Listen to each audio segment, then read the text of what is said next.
Sejak pesan ancaman terakhir itu masuk, Arfan jadi lebih waspada dibanding sebelumnya. Dia bahkan meminta izin kerja dari kantor beberapa hari, hanya untuk memastikan aku tidak sendirian di rumah. Tapi ketakutan itu tetap tumbuh, seperti bayangan besar yang selalu mengikuti kami kemanapun pergi. Hari itu kami memutuskan tetap mendatangi rumah Mama untuk menjelaskan semua fitnah dari Rara. Tapi, sebelum sempat berangkat, kejadian itu datang begitu tiba-tiba dan membuat seluruh tubuhku gemetar.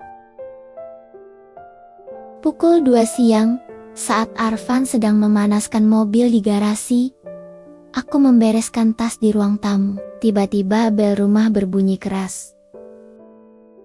Ting tong, ting tong, ting tong, ting tong. Tidak seperti bel biasa. Ini bel seseorang yang ingin memaksa. Aku terdiam di tempat. Napasku tercekat.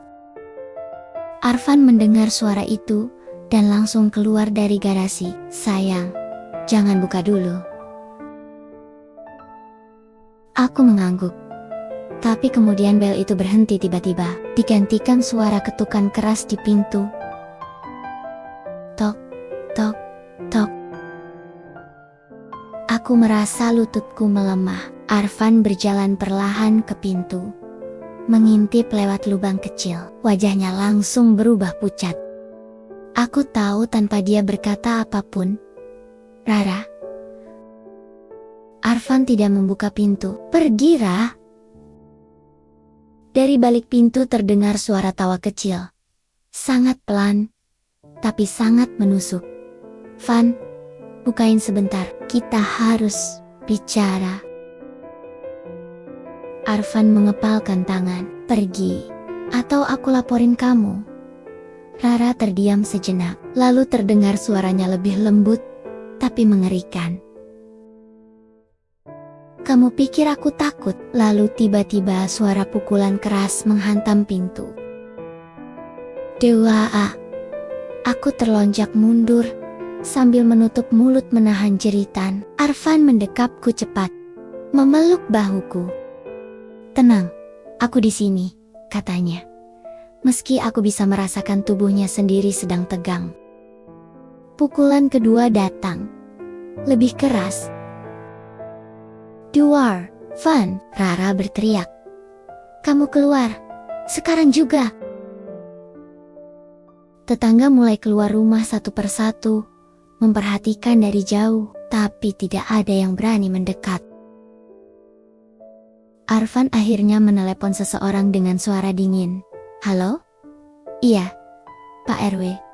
Tolong lihat depan rumah saya, ada orang tidak dikenal, membuat keributan.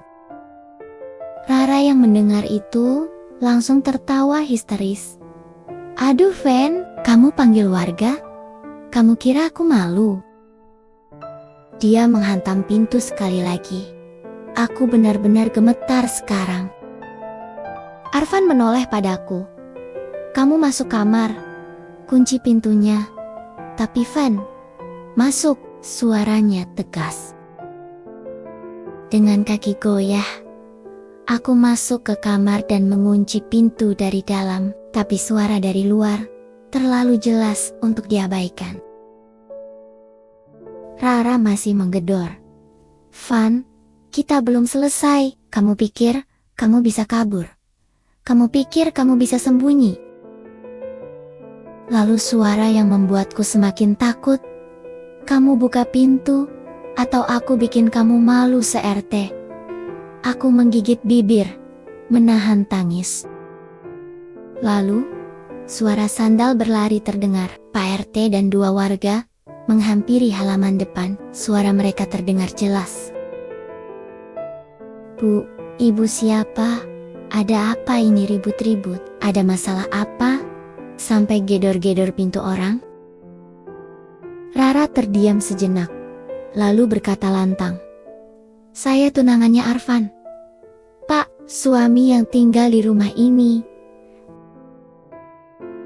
Aku langsung membekap mulutku. Arfan berteriak. Bohong. Tetangga mulai ribut dan berbisik-bisik. Nama kami jadi bahan omongan di depan mata kepala sendiri. Rara melanjutkan dramanya. Dia janji mau nikahin saya, tapi istrinya nih, maksa-maksa dia balik. Saya cuma mau ambil hak saya. Aku merasa seluruh dunia mendorong dadaku sampai sesak.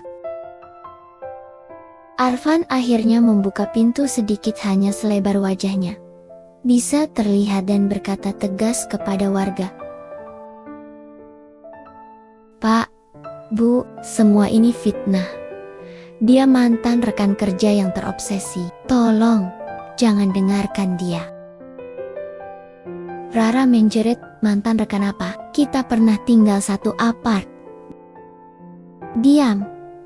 Arfan membentak keras. Tetangga semakin terkejut dan berkumpul di halaman.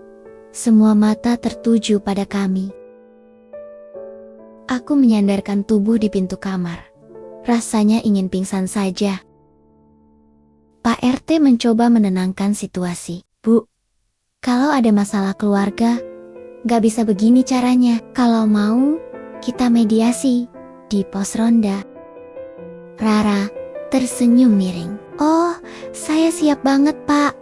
Biar semua orang tahu, Arfan itu milik saya. Dibawa polisi aja, salah satu warga berteriak dari kejauhan. Ini makin kacau. Arfan akhirnya membuka pintu lebar, tapi tidak membiarkan Rara masuk. Pergi, Ra. Aku serius. Aku laporin kamu kalau kamu terus ganggu. Rara mendekat ke wajah Arfan. Jaraknya sangat dekat. Tatapannya liar. Kamu berubah ya, Fen, katanya, dengan suara pelan, tapi penuh amarah. Oke, kamu mau mainnya keras? Aku lebih keras. Arfan tidak menanggapinya, dan menutup pintu pelan-pelan. Beberapa warga mencoba menenangkan Rara dan memintanya pulang, tapi yang terjadi selanjutnya membuat seluruh tubuhku benar-benar membeku. Ketika warga mendorongnya menjauh, Rara tersulut emosi dan mendorong salah satu warga hingga hampir jatuh. Warga lain menahan, dan keributan kecil terjadi. Beberapa menit kemudian, suara sirena terdengar polisi datang. Aku melihat dari jendela kamar, napasku terhenti. Dua petugas turun dan langsung menghampiri kerumunan. Ada laporan keributan? Siapa yang terlibat? Arfan keluar rumah dan menjelaskan sebisanya. Warga juga turut menjelaskan siapa yang membuat kerusuhan. Rara berusaha membela diri. Saya cuma mau bicara. Kenapa semua orang ikut campur? Tapi petugas menegaskan, Ibu membuat keributan di lingkungan warga. Tolong ikut ke kantor sebentar. Rara menatap Arfan dengan tatapan beracun. Ini belum selesai. Arfan tidak menjawab. Polisi akhirnya membawa Rara ke mobil. Dia menatapku melalui jendela rumah. Tersenyum kecil senyum yang membuat darahku berhenti mengalir. Senyum seorang perempuan yang kalah sementara, tapi sedang merencanakan pembalasan yang jauh lebih besar. Dan aku tahu, ini bukan akhir. Ini baru permulaan dari sesuatu yang jauh lebih berbahaya. Arfan menutup pintu dan memelukku begitu melihatku keluar kamar. Aku menenges, jatuh di pelukannya. Van, sampai kapan ini berakhir? Arfan membelai kepalaku. Sampai aku pastikan dia gak bisa sentuh kamu. Sampai kapanpun itu. Dan malam itu, setelah polisi pergi, aku mendapat pesan baru dari nomor tak dikenal.